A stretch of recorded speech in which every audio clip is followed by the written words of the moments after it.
For those of you who don't know, I'm Julian Sprung from Two Little Fishies, and today I am going to tell you some little stories. That's the name of my talk. It's a bunch of little topics that interest me that I've thrown together rather than one single lecture. Several different topics that somehow I've threaded together into one lecture. Some of the stories are interesting, some of them are downright weird and disgusting, and some, I don't know. You'll see, you be the judge. First chapter, a seahorse tale, amusing but true. So a lot of articles have been written about seahorses in the aquarium magazines and literature, as well as in scientific publications. They're very curious fishes. Some people seeing a seahorse for the first time might think that they're an insect. You know, what is that thing? They're very unusual, and they have so many unique attributes and features, and for that reason people have studied them and written stories about them. And it's all seahorses belong to the group or the genus Hippocampus. One thing that you may notice about seahorses is that they have an appearance quite like a chameleon. They have a prehensile tail that they use to hold on to branches underwater, and they have independently rotating eyes. If you've ever observed how a seahorse feeds and the way chameleon feeds, they get very focused on their prey, and then they have a certain strike mechanism. In the case of a chameleon, they use their tongue and shoot it out at the very surprised cricket or whatever it's eating, and in the case of a seahorse, they have a click mechanism with their jaw and they slurp in the food. But the actual process of that feeding is quite similar. Something that, you know, just calls my attention, I would love to speak to a neurologist who studies the wiring of nerve networks. I suspect that the way chameleons are wired is very similar to the way seahorses are wired. And that's just thinking of it from an engineering point of view, but they've obviously evolved quite separately. Just like chameleons, there are pygmy seahorses. So you have pygmy chameleons and pygmy seahorses. Isn't that curious? Of course, everybody, I think everybody here knows that one of the special features of seahorses is that the male gives birth. That's something everybody loves to hear about. Another unique feature is that the bony structure of a seahorse, that shape that makes us think it looks more like an insect, actually has some engineering benefits. It protects them against crushing. Seahorses are very slow swimmers, and so it makes them an easy prey to a predator. Having those bones there when the predator tries to chomp down on them gives them protection, protects the internal organs. You can see here the structure, how that works, that box shape to the tail, and the bones actually slide together and resist the crushing. And this is from Dr. Michael Porter. You can read about this online. It also increases the surface area of the tail and gives it a better grip. And so that structure could be utilized in development of robots for holding on to things, a square prism. None of these features are why I'm here talking to you today. Now, I have kept seahorses in my aquariums in the past. I don't currently have one, although seeing the seahorses out there in the Pacific East, Dr. Max Booth, Seahorse Savvy, I think was the name of the company, that they're raising, tank raised, and feeding frozen food. I am tempted to try again. In any case, the reason why I'm talking to you today is that I have many years ago noticed a very mundane, stupid thing about seahorses that has never been published, and I'm going to publish it. So my little story is about another unique feature. It is about the seahorse's anal fin. Isn't that stupid? Okay. Seahorses have this itty-bitty fin, just like other fishes. Other fishes have an anal fin. It's, located, just behind the stomach. And at one time I supposed that fin worked like a little rudder. In fact, if you read books on seahorses, they talk about the use of that fin for steering, just like a rudder on a boat. Well, I can stand up here and tell you that that's nonsense. It's logical, but it's not true. The utility of this fin becomes obvious if you've ever kept a seahorse in captivity and watched it for any length of time. When a seahorse defecates, that little fin gets active and it spins around and it casts the feces away. It's like a little propeller. It's a highly evolved fin. Most fishes have an anal fin that's rigid. It can move a little bit one way or another. But seahorses belong to a group of fishes that includes the puffer fishes and trigger fishes, where that anal fin has a special musculature. It literally can rotate like a propeller.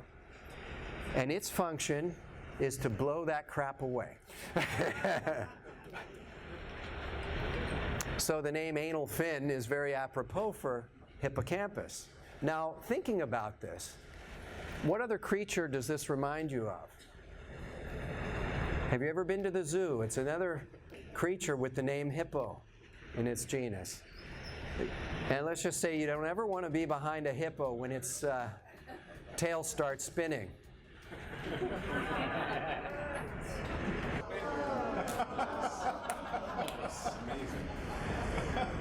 You can find this on YouTube. That's where I picked that up. And it's got some interesting music to it as well. So here's the big question. I'm a biologist and as well as an aquarist, and I see this thing and I think, isn't this curious? And I'm a guy too. I mean, we love scatological stuff, fart jokes, whatever. So, you know, years ago watching the seahorse do it, I just would giggle. And, you know, my brothers and I, we would look at this and we saw it. And as I, got older and thought about this from a biological point of view, the question came to mind, why do they do this? And that's an important question. And I think I know the answer. Seahorses are slow swimmers. They basically are stationary. And as I mentioned before, they don't like to get eaten by a predator. Okay, so they've developed camouflage. Other fish, when they go, they swim. So it's the movement in the water that breaks away the feces and makes the feces go away. A seahorse, he's not swimming, he's just sitting there. So he doesn't want to, and seahorses can swim, he doesn't want to have to swim every time he takes a dump. So he's got this little fin and he can just quickly move that little piece away and that's it, done. Don't notice. End of story. Okay. Now we'll get into other stuff. Chapter 2, a little GFO factory in the sea with corals growing in it. What am I talking about? In Indonesia, where so many of the creatures in our aquariums come from, there is an island just north of Sulawesi. It's called Mahangatang. I hope I haven't destroyed that name too badly. It's a volcano, as so many of the islands in Indonesia are. And there is a process occurring there where you have volcanic gases bubbling up through the sediment, and you have heating of the pore water that's in the substrate there, and there's iron and other minerals coming up from the volcano, a whole lot of iron. And it develops GFO naturally in the sea. That's what it looks like. And it really is ferric oxide granules. And that's what the seabed looks like there. The curious thing is, not only is this being generated continuously, it's got a cyclical nature to it as well. So you have this upflow of heated water and bubbles, and the bubbles build up underneath the GFO, and they lift the entire seafloor. The bed lifts up in a timed fashion. So if you're there with a clock, every hour, a few times it'll lift up and then come down. It's like a GFO reactor in the sea. And there's coral growing in it. Did you hear I said it's heated water, and there's CO2 bubbling up through it. That's supposed to kill the corals, but they're there. They're growing. I bet the phosphate level's really low. Now, wouldn't this interest you? I was just thumbing through, I was in a gift store looking at books, and there was this little book about the natural history of Indonesia, and I'm thumbing through it, and I saw this and I went, what? It's there. So, another story, chapter 3, connecting iron to metals, a little metal poisoning in the Reef Aquarium. Many of us have encountered this because a lot of the equipment that we use can get exposed to the water and cause us headaches as some of the metals, trace metals, develop levels that are too high in concentration in our aquariums. And I noticed something really curious about this that I want to share with you. So a little forward about coral pigmentation. For several years I've been studying the effects of amino acids in aquarium keeping. I did that as part of the development of the product AcroPower. And so yes, here's a very blatant plug. But adding amino acids has a dramatic influence on coral color. So what's the connection to metal poisoning? Well, because I was doing a lot of observations of dosing different systems with amino acids, I noticed once in a while I would get a system where the color would very slowly or rapidly disappear. I'd lose these brilliant colors. And what I discovered is when I saw that, it was a clue. It wasn't just telling me, oh, you know, there's something wrong with your husbandry. I made the connection that it was a sign of heavy metal poisoning. This is something that you can detect when the corals lose color where they had previously maintained it, or whether you can dose amino acids and within 1 or 2 days the corals color up. If they don't color up anymore, it's a sign that you should check. Look at your magnets, look at your pumps, look at any possible source of metals. My first encounter was an ultraviolet sterilizer. If you look on the wiper on this sterilizer and see that corrosion there, that goes in through that fitting and it's in contact with the water, and it poisoned the aquarium. Another time, maybe 6-8 months later, this impeller on a power head. What happened, the place where this impeller connects with the body of the pump right there to center the impeller broke. And whoever engineered this impeller was clever, because if that part breaks, the impeller keeps turning. And so the pump doesn't stop, your tank doesn't die, but because it's no longer turning in a centered fashion, it's a little bit off. The coating on the magnet gets worn down as it rubs against the side. And then the metal got exposed, and then my corals lost color. Now, it took me a while to find this because I couldn't find it, but I had noticed something that I had noticed for probably about a month. But I'm a very lazy aquarist like some of you in here. I had noticed this pump, which was a return pump, was humming a little bit. And I'm not talking, not a really loud noise, but it was just humming a little bit, which was a sign that maybe, maybe it had moved, shifted a little bit, and it was vibrating, so I should probably touch it and move it. And I wasn't really worried about it that much. So finally, I decided to check the pumps, and I checked this one, and the vibration was that slight wobble in the impeller. So it can happen. Here was another one in another tank. The magnetic motor mount is epoxy coated to protect it against the water, but you can see here that split in the plastic there. It's a sealed device, and that split and the epoxy breached, salt water got in there, and the magnet was corroding in the tank. See it right there. So it can happen. Different feeding devices, it can happen, even my own. You see a lot of people beating me up, Julian, how did you do this? You know, it's not easy to seal magnets. I can tell you, fortunately, enough of you beating me up, I have solved this problem. We do have a permanent seal on this device. There are also various media available that can help if you ever have heavy metal poisoning in your system. Water change helps, but you can use polymers like these to absorb heavy metals. Next topic is what I talked about last year, and I'm not going to belabor it too much. because I know some of you saw the talk, the power of Palooza. It's another poison that can occur in reef aquariums. See that thread? I'm kind of connecting all of these stories. Basically, these are Palooza. That's what they look like. They're pretty, they're hardy, they're also deadly. There are some very pretty ones like that, colorful ones. They produce the second deadliest toxin known, and you might have these things in your aquariums. In general, they won't harm you, but they can, and there's a number of ways that you can be poisoned by them.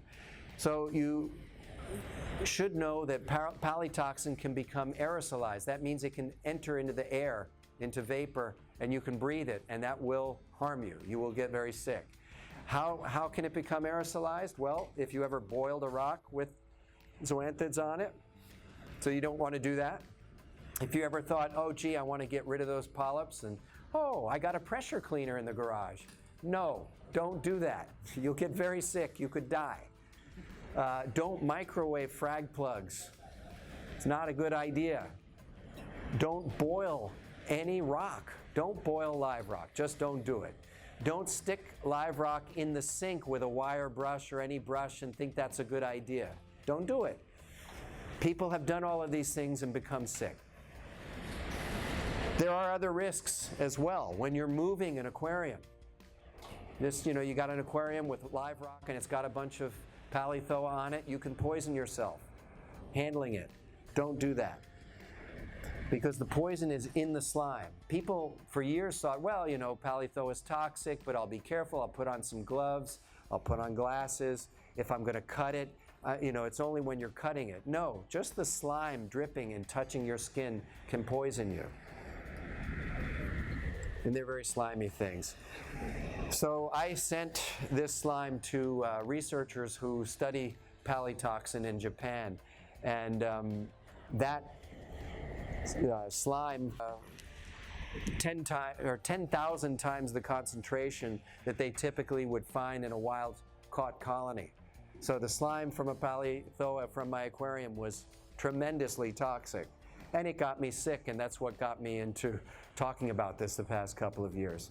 So there are numerous studies you can find online about this. Again, I won't go on too much. There was a recent article showing that the use of activated carbon will remove palytoxin from the water, but that doesn't protect you. The palytoxin is there in the Palooza. And by the way, it's not the Palooza itself that produces it. And nor is it the zooxanthellae. It is symbionts that live, it's apparently bacteria that live on the surface of the Palooza that produce the toxin. So, speaking of slime and bacteria, what about mystery reef slime? Some of you have probably seen this thing that I'm going to show you. There was an article in Coral magazine by Lance Ichinotsubo. How many of you saw this? Nobody. Come on, look at that. You can look this up online. I don't know if you've ever seen this, and anybody who has a service account may have run across it, where you get this sort of clear gelatinous material that grows in the aquarium. And sometimes it's gelatinous and sort of golden brown. Have you ever seen that one? Yes, thank you. I've seen that one too. Now, Lance in this article suggested that this brown one was the same thing, that it was the clear one trapping detritus and diatoms. And I've looked at it, and while I don't doubt that the clear one can do that, this brown thing is probably another creature. It's another type of bacteria. So that's what it looks like. If you ever find it in your refugium, oftentimes that's where you'll see it. And people will look at this with the bubbles and say, oh, that's dinoflagellates, or it's cyanobacteria. And there are dinoflagellates and cyanobacteria that will produce something that looks like that. But this is something else. And that's what it looks like if you handle it in your hands. If you throw it under a microscope, you won't see, in the case, if it were dinoflagellates, you would see individual cells swimming, actually moving. If it were cyanobacteria, you would see filaments that are banded. But this, you look under a microscope and you just see gelatin. There's not much there. okay? And that's how you know it's this thing. Now, what do I think it is? It's one of these, I believe, one of these two genera of bacteria. And you want to know something really curious, what these two bacteria produce? Biodegradable PHA polymer, which we use in our aquariums. So a very, very curious discovery that interests me because I make a product like that. Another topic, it's a little world. In October last year, I was invited to speak at the second MACA conference, Marine Aquarium Conference of Australia. And I'm a hobbyist, I'm a diver, collector, so if I'm going to Cairns, Australia, I'm going to be looking around and seeing what's growing there. Now, if you've ever been to Cairns and you walk along the shore, you'll see that pretty much nothing is growing there. You go on a boat to go to the barrier reef. But if you walk along the shore there, there's such a humongous tidal change. And it's fairly muddy along the shore, and there's mangroves. So if you like mangroves like me, you're very happy in the mangrove forest. But along the promenade there, it's sort of rocky. It's already, it's been developed. That coast has been developed. There's rocks, there's mud, not much.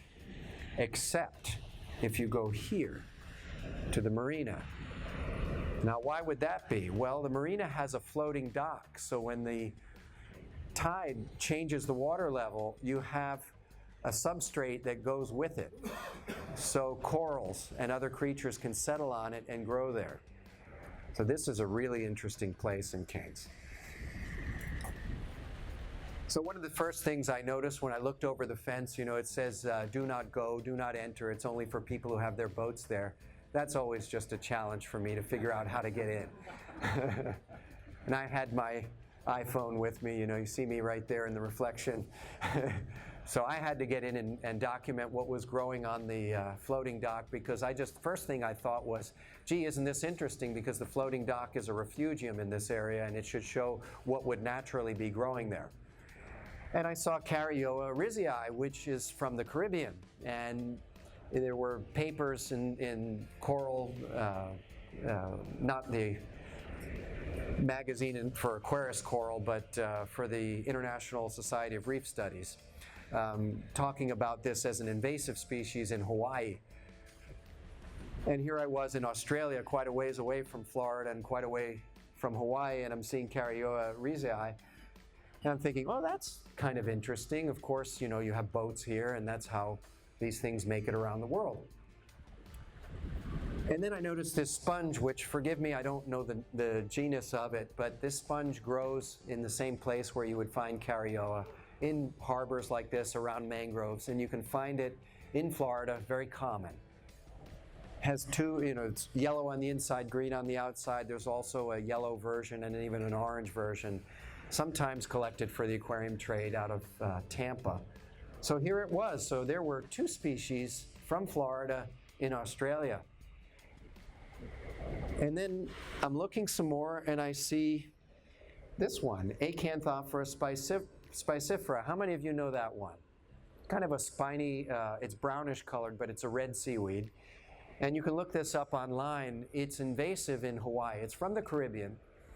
And there are organizations in Hawaii who every year go out, groups of people, to harvest this plant, to take it off the reef because it doesn't naturally occur there. And they psychologically are concerned that it shouldn't be there. And they're collecting it. And so here it was in Australia. And I'm thinking, gosh, I think I'm in Florida. And next to it was this one. This is Caulerpa verticillata. If you've ever seen live rock from Florida, you've probably seen it. It's got these beautiful little tufts. It's a minute Caulerpa species. Great in a nano aquarium, but it can encrust and grow over corals and smother them, so it's not good mixed with corals, but it's a very pretty plant. So, just like Florida, again, this one blew me away. So I'm walking along, and it's not unusual to find zoanthids in this habitat. But this was Zoanthus sociatus, which is the species that you find in Florida. And I'm in Australia. Look at that. There it is, Zoanthus osseatus. I was stunned. Lionfish. Just like Florida. So I had a thought. The world is round. Chapter 7. A little angelfish theory. What makes this work?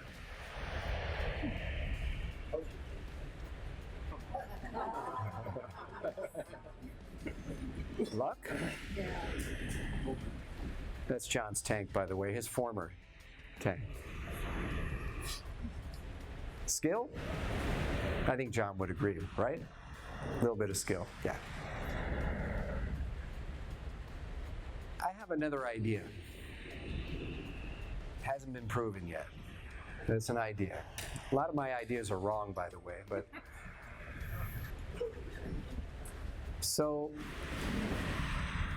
I think it's possible that very much like the way plants respond to herbivory by insects, it could be that corals produce compounds like alkaloids, glycosides, things that make them taste really bitter and bad if they're getting pestered by angelfish or butterfly fish. Terpenoids. We know that corals produce terpenoids. Whether they produce these other substances, I don't know. But it could be that in a large aquarium where there's enough room for the fish to browse and graze so they don't totally decimate the coral, that the coral fights back with these compounds, and then you can have success. Of course, John may have another idea. We'll see. Chapter 8, Elegant Little Story. How many people have been in the hobby since the late 80s or early 1990s? Okay, do you remember the days when elegance corals were easy to keep? It might be a separate species. More likely it's just an ecomorph. I've spoken to Vincent Chalier, who is familiar, of course, in the habitat where these things are collected. He tells me this variety comes from very shallow water. And by the way, it grows rather quickly in the aquarium.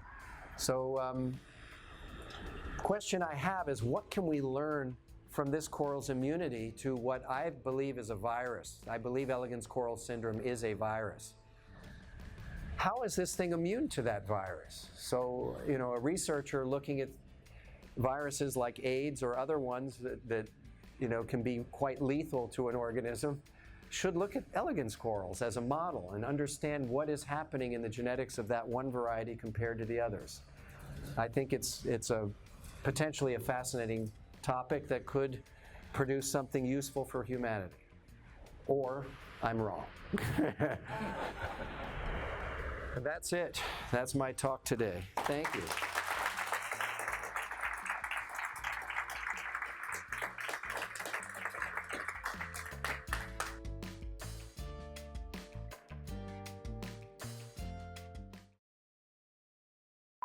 It's about time you got here. Oops, we don't want that to happen. Darn it. How did that happen? Let me go back to this. Is that going to work? Ah, I did it again.